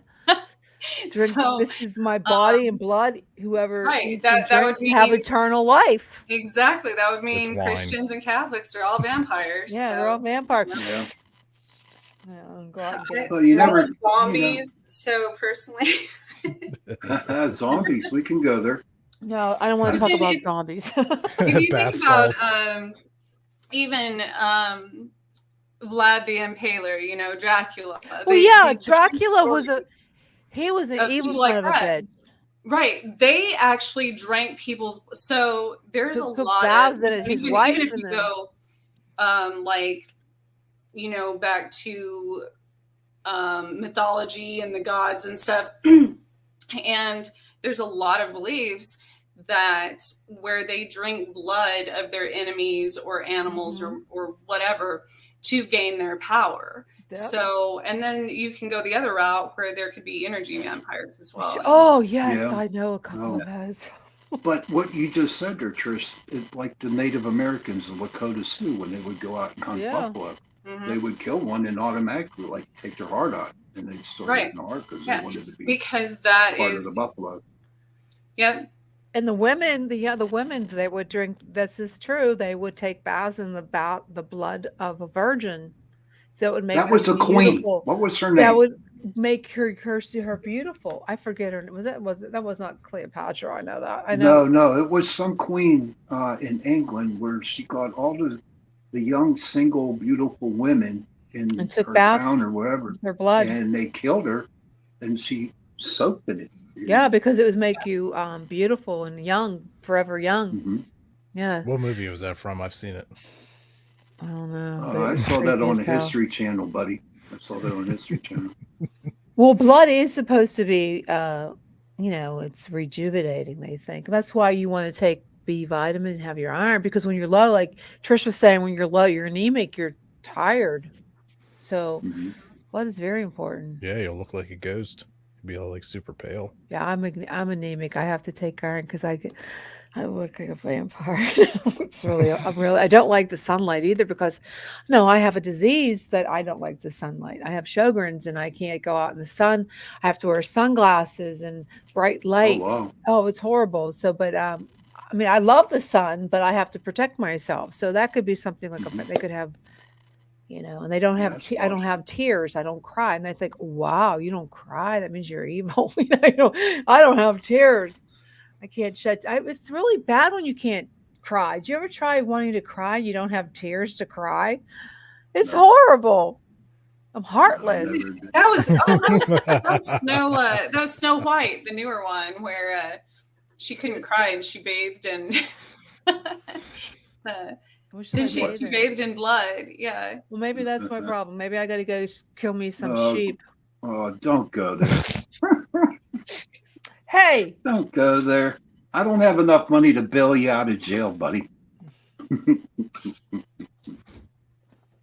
well, if Hey, you guys what have happens any in the investigations, cashier residence happens in the oh, cashier. you don't know what happens over here. It's kind of I scary. don't know if I want But to know. blood rituals has I been, heard something about even- sheep and blood. Yeah. Well, yeah, even in Christianity, like you said, putting the blood around the door. Yeah. That actually stems from a pagan belief, and even in other areas of the world, it's done to.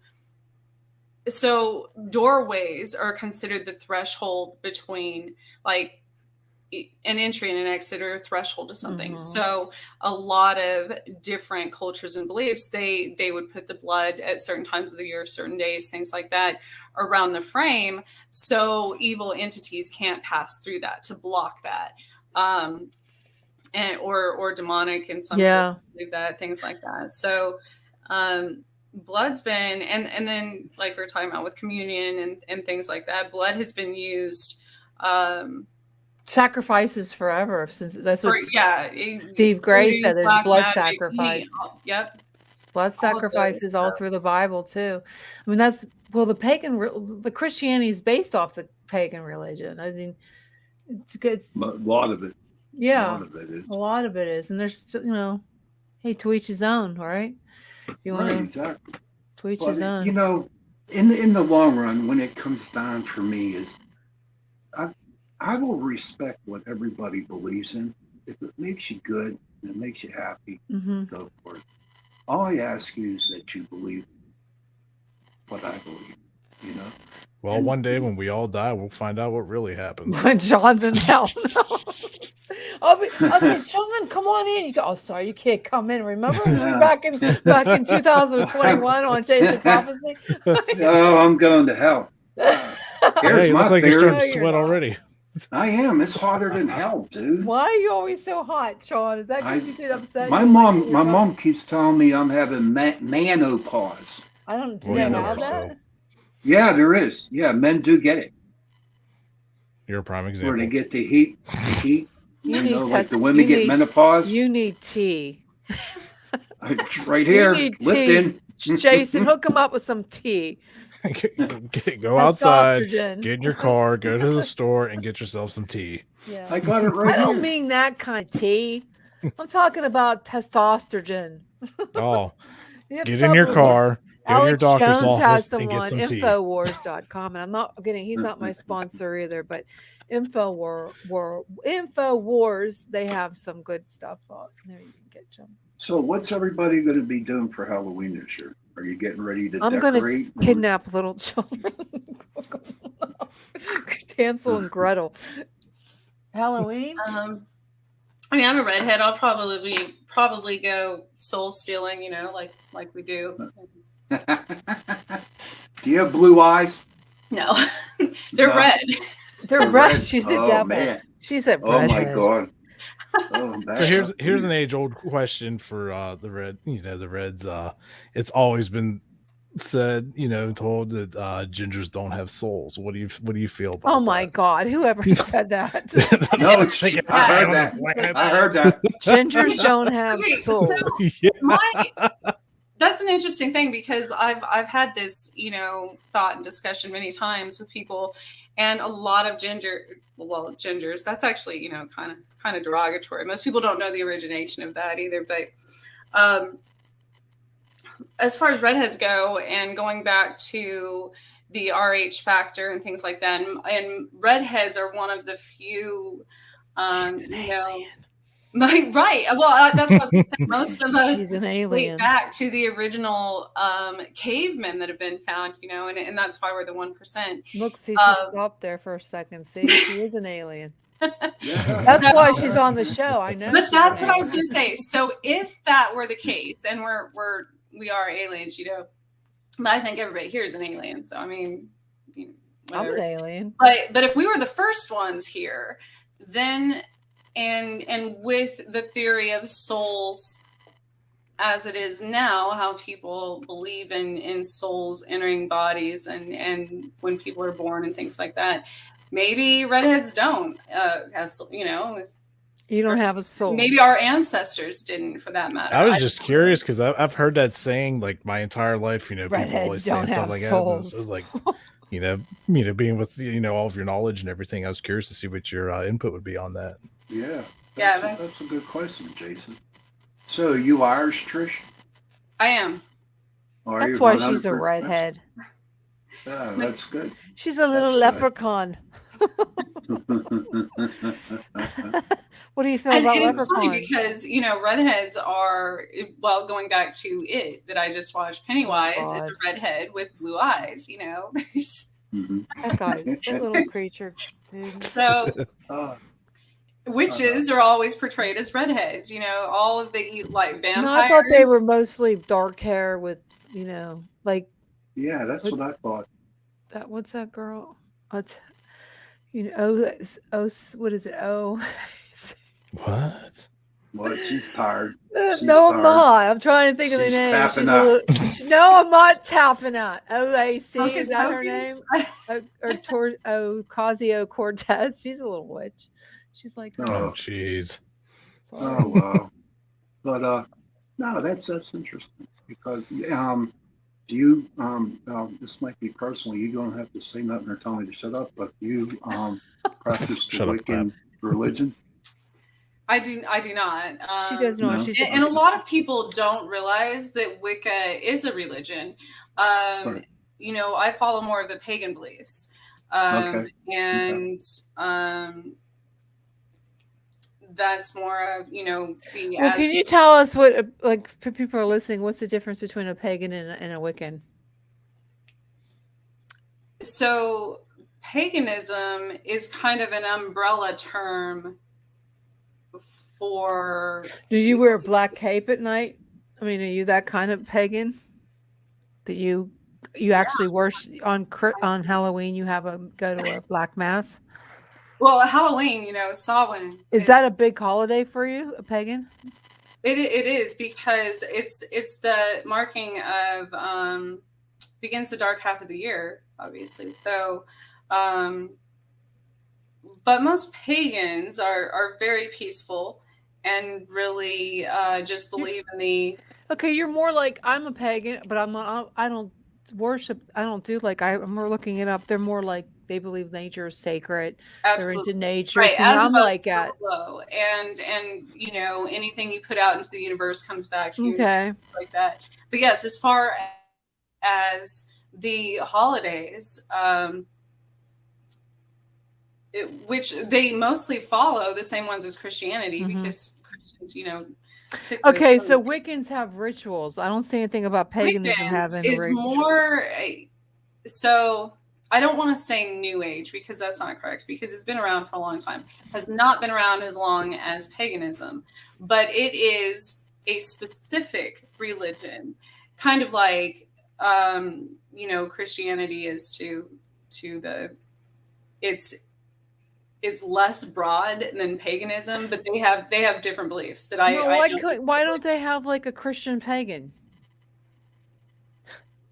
Because I believe the same what you said. I believe what goes in comes out. What you put in, you bring back. I believe in nature, trees. I believe in grounding. I believe in all that stuff. And why don't they have like why do you have to be a non-Christian to be not to be a pagan? Good question. Do you I know don't what I'm think saying? I don't think you know, I don't think that's necessarily true. You can be whatever you want, you know. I mean, Yeah, I'm it's just wondering because I have the same beliefs of that. So right. I'm a what's that? Oh, I used to And think I many was a pagans Trojan. believe Is it that Trojan? Is that what they're called? When they worship trees. I used to love to hug my tree. There's a name for it. Don't Tree be- hugger. Tree hugger. No, Trojan. Oh, come on. Trish, you know what I'm talking about.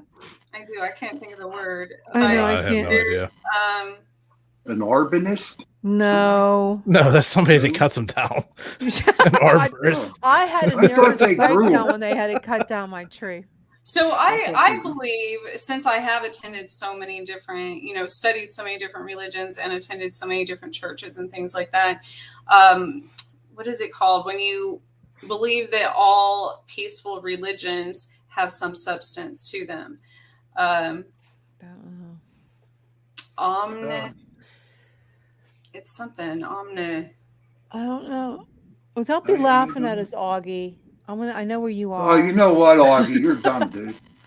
You're No, going I in the know cellar. what I want to say. with Like Jason. you, I've had. I mean, I was non-denominational. It's Christian. But isn't church. it Christianity and paganism? They don't go hand in hand because you know, the pagans worship more nature, and Christians Yeah. believe that you can't have an idol, even nature, over God.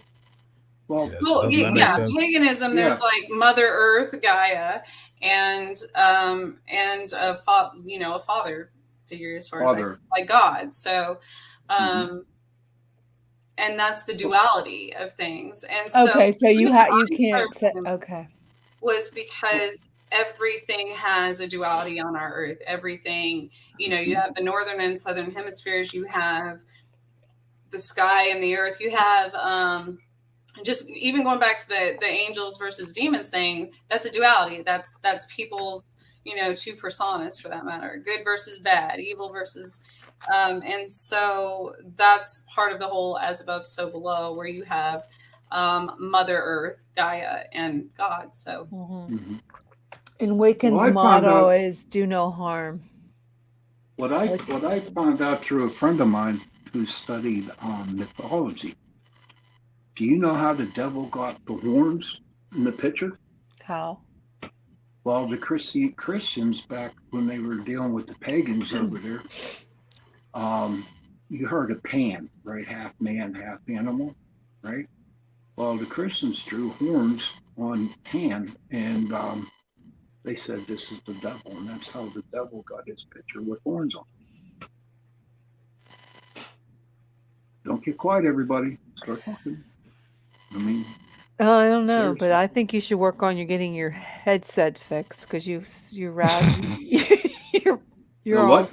you're staticky. Your microphone's been like sounding Really? just interference all night. Yeah, we figured out it was you because we took you off and then put you back on a couple times. How could my mic be so bad? Everything. It's It like- happens. Here. It's It's gremlins. It Sometimes mine says does little that. theme. Sometimes you just have to reconnect it. Sometimes that, or like if the grounding's bad, you know, the plug, like the outlet you're plugged into, it's just so much stuff. You Like should my get a microphone will grounding do that mat. once in a while. Yeah. Maybe. I Yourself a sleep- My grounding phone's mat. I sleep with possessed. a grounding mat. Don't make fun of me. My phone is possessed. That's the way I look at it. No, your phone isn't possessed. Well, then So, don't look at it. any investigations coming up, guys? The 16th of October. What's that? It's just a client's house. I Does went it have over there gremlins? back. No. That's a crazy place. It is haunted. When I went over through the walkthrough back in July, we were in their dining room area, and they had the one light on in the living room on, and it just automatically shut off. You know, but the lady don't want them gone. She just doesn't? wants to know. No. She just wants to know who they are. What happened was, her nephew was on a ladder, and the ladder was pushed while he was on the ladder. Yeah. And so Why we're doesn't going she over want and- them gone? I mean, if someone tried to hurt my So- family. Well, I don't know. We'll discuss that on the 16th and down to 22nd. Well, how many steps are on the 23rd. ladder, though? You know, that could be something that could be debunked and not be something to do with Oh the yeah, spirit. absolutely. But when that light went off in that living Well, room, that's a different story. yeah, so that But- makes it a good legit one. Yeah. But the 22nd and 23rd, we're That'll going be to be fun. down in Uniontown. At Uniontown is having their ghost walk. Oh, that'll be And, fun. Yeah, so It if is. anybody's looking It's to have great. like a quick 15-minute ghost hunt, you know, we'll be taking groups through one of the Yeah. restaurants down there. DeMarco's. Yeah. DeMarco's Beach Roast. Excellent And, food. Excellent. Yes, excellent.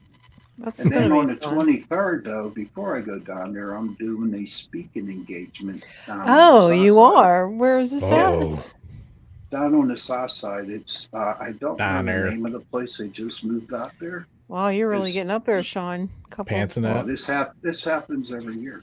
Every year. I just get busy. Oh, with those everything. demons want you. Yeah. Oh, Every October, God. it's spooky season because everybody gets all into the Yeah. paranormal. Yeah, I and wish we like, had one oh, up here to everything's do. haunted. Oh, we don't have anything. Well, What? it is true. I mean, I'm sure there's more sightings and like proof during this time of year. So it makes sense. Yeah, because Not of the just because of Halloween, but because of the time of the year. But Trish, it's funny because me and Jason, we ghost hunt, right? And we go out there. And even though they do say that the veil is really, really thin around October, I mean, why could it not be really thin all year round?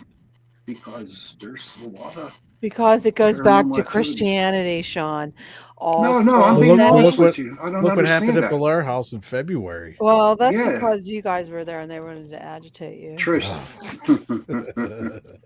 That was What do fun. you I think was of that, looking Trish? at our old videos. I liked watching you guys. That was fun. Well, what do you think, Trish? That the veil could be white or thinned out all year round?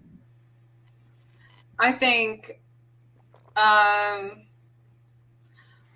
thought about this numerous times because I've noticed patterns in different times of year. Not just this time of year. There's other times of year with the different seasons, and I think that might deal with location as well. Everything is on maybe what parallel you're on, or as far as that goes, because that has a lot to do. If you study any of the statistics, obviously, as investigators, you all know that certain locations, regardless of what time of year it is, have more occurrences of accidents or ghost sightings or Right. whatever throughout history. So I think that has a lot to do with it as well. Okay, that's cool. Thank you for that. But I'm all excited. I like. There's Halloween. also things like where I live is very there's a lot in my specific area. There's a lot of occurrences, but we're also near water. We're near tons of train tracks active that go through here all the time, and power grids, and all of those things have a lot of energy. So that would make Right. the occurrence here pretty much year round, opposed to somewhere out in the middle of nowhere that doesn't have those things. That's Cool. good. That's cool. For the final moments of our show, I just want to reach out to Jason and tell him that I think he's an amazing musician. I listened to Oh. some of his work. Oh, geez. And- If it wasn't night vision over here, you'd see me blush. I was just listening to your wow. I just think you should be out performing. If you guys have a chance, look up his you're gonna have to put a link on in the can you put stuff in the chat? No, I'll have to that get, doesn't. he has a tell us about your little business that you have. Oh, It's on Reverb Nation Studio RTA37, where I post stuff I write or songs the bands I was in we recorded and wrote, and just trying to share stuff, get music out there. It's nothing crazy, just doing what we express and do the best He's of the our best. ability. Can you No, give I us wouldn't a say I'm the best. sample on your? Do you have any recordings that you could put up to the mic of what you've Oh, done? no. I'm sitting in the dark over my laptop. You don't have anything on your not phone? on this not on this Aw, one. No, that's on my other damn. computer. Yeah, I got a main studio computer with all the music He that's has on some good tunes. Thank he you. does. Appreciate His it. music is on our intro too. That's he's really. I was impressed because well, years ago. Oh God, we're talking back in the 80s. That's how I'm dating myself. I used to sing. I used to do a Pat Benatar. Really? Let's get Yeah. together and jam. I used to sing Pat. What was the other one? Oh God, there's Pat Benatar. Heartbreaker? No, she's a country song. Country. There was Fleetwood Mac, Stevie Nicks, and what was the other woman? Ron Stout. Is it Linda? Linda Ronstadt. Yeah, we're talking back in the old days. What's this? What is this? He just sent me a link. Somebody sent me a link. Augie shared it. No, I can't. Yeah. Put. Wonder if I can. It's nothing crazy. Just some stuff I like to do. Darn, I wish I could pull it up. No. Darn, it's really good. I wanted you guys to Who's hear. our guest next week, Jen? I'm trying to find out who she is. Well, you got half of don't it. We know worry. it's a she. It's a woman, I do believe. I don't know her. Oh gosh, I probably would know if I don't have my calendar here, but I'll let you know ahead. We're gonna do something for a Halloween. Trying to see what the date is. There's also going to be a Halloween party on the 31st. Yes. Oh yeah. We're going to join in, and for our show is going to be our Halloween show is the 26th. We're going to get some psychics. We're going to dress up. Sorry guys, you guys dress up. I can't be the only one that's going to dress up. I can be Jason. You can wear. You know what? I'm going to dress up as a psychic. This is it, Brady. Pat, you don't need to dress up. You can take the mask off anytime now. Do you know what time? You're just jealous, Jason. That's all. You know it. You know it. You're jealous. Damn straight, brother. When I grow up, I want to be just like you. I hope so. You got the whole world, buddy. You couldn't handle this. What's on your shirt? Is that like an Hawaiian shirt or something? Yeah, the pineapples. Pineapples. Yeah. There's pineapple. Yeah, the pineapple express over here. What's on your show tonight? Into the Dark, Sean. You know what? I'm going to ask Joe if he can come on and talk about UFOs. Yes. Oh, but that'll be fun. You know, Joe is probably an ET himself. One day I would like Trish. One day I'd like to get you on my show after this show, and talk about more on what you study.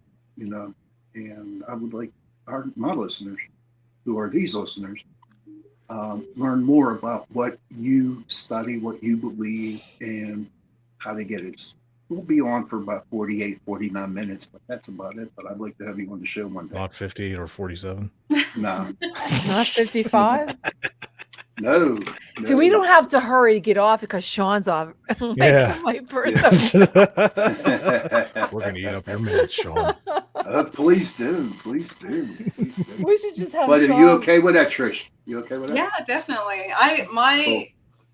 I should actually sometime video me going down one of these rabbit holes sometime, because I go to different locations. You should. And then that'll lead to something else, and that'll lead to something else. And it's mind blowing to people, especially, you know, friends and people around me, because they're like, how did all of this lead to that from there you go.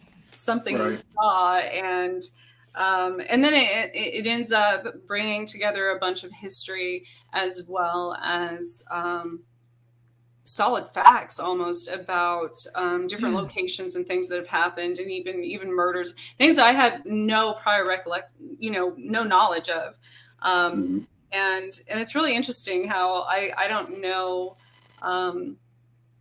very many psychics who work the same way as I do. I mean, maybe there's someone out Do there. you work with the police? Not locally. A lot when that first started happening to me, there were spirits that were contacting me from other locations, you know, halfway across the world, or in another state, or I would have a dream about it in another state and things like that. So I would contact the person. It would be somebody that was in a group completely unrelated on Facebook or something, and I would see a picture that would trigger something. You know, a lot of psychics can read pictures and things like that, and then I would ask them a question about that, and that would lead to a spirit that's been bothering them, and then that would lead to a murder case, and that, you know, so they would have to coordinate the actions from where they were at, but that spirit was contacting me through them. We're gonna have to That's talk cool. about that next. Yeah. So we're gonna say Now, goodbye. when I'm on location, it's even more. You know, I get the messages I get are so much clearer, obviously, because I can read the energy of that location and what's happened in that specific area, opposed to having to kind of put together the puzzle pieces, asking somebody, you know, halfway across the United States, and them saying, well, this is, you know, it's funny you should mention that because this happened in my house or on my property or whatever. So Well, we'll have to bring that. We'll have to talk about that next. Yeah. But I want to say goodbye to everybody. We're going to play our intro again for Good the night, exit. 'Cause I everybody. think it's pretty cool Good because night, you get to everybody. see Jason. Yeah, long hair. long hair. Here we Yeah. go.